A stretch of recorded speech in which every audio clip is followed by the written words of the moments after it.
ભગવાન બિરસા મુંડાની 150મી જન્મજયંતિ નિમિત્તે સુરત જિલ્લા માંડવી ખાતે ભવ્ય આયોજન કરવામાં આવ્યું હતું। ભગવાન બિરસા મુંડાની 150મી જન્મજયંતિ નિમિત્તે સુરત જિલ્લાના માંડવી ખાતે ભવ્ય આયોજન કરવામાં આવ્યું હતું, જેમાં ગુજરાત રાજ્યના મુખ્યમંત્રી ભૂપેન્દ્રભાઈ પટેલ તેમજ માંડવી તાલુકાના ધારાસભ્ય અને રાજ્યમંત્રી કુંવરજીભાઈ હળપતિની હાજરીમાં આ કાર્યક્રમ યોજાયો હતો, જેના ભાગરૂપે કામરેજના વિહાણ અને શામપુરા ખાતે રેલી અને જાહેર સભાનું આયોજન થયું હતું।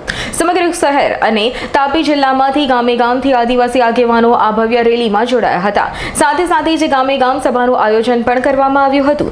માનનીય આદિજાતિ મંત્રી કુંવરજીભાઈ સહિતના આગેવાનોએ આ રેલીને બિરદાવી હતી। રેલી માંડવીના રિવરફ્રન્ટથી થઈ સમગ્ર ગામમાં ફરી ધોબડીના કા સુધી પહોંચી હતી, પરંતુ આદિવાસી યુવાનોમાં એટલો ઉત્સાહ હતો કે અલગ અલગ નામથી આવેલા આદિવાસી યુવાનોએ રેલી સ્વરૂપે પોતપોતાના ગામમાં પણ આયોજન કર્યું હતું અને જેના ભાગરૂપે કામરેજના શામપુરા ગામ ખાતે ભવ્ય જાહેર સભાનું આયોજન કરવામાં આવ્યું હતું, જેમાં કામરેજ તાલુકાના વિવિધ ગામોના સરપંચ અને અગ્રણીઓ જોડાયા હતા। જી, તમારું નામ જણાવો। કૌશિકભાઈ રમણભાઈ રાઠોડ।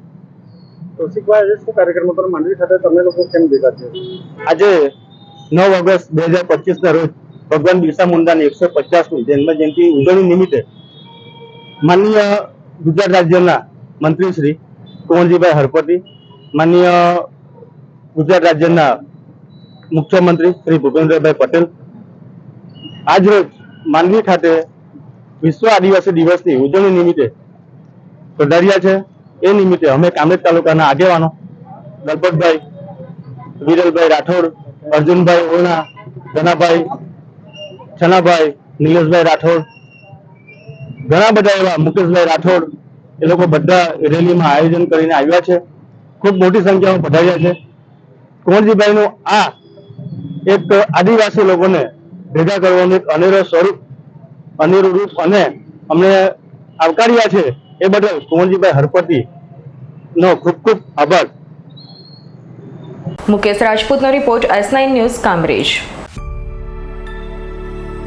અમારી તમામ માહિતીથી અપડેટ રહેવા માટે જોડાયેલા રહો S9 ન્યૂઝ સાથે।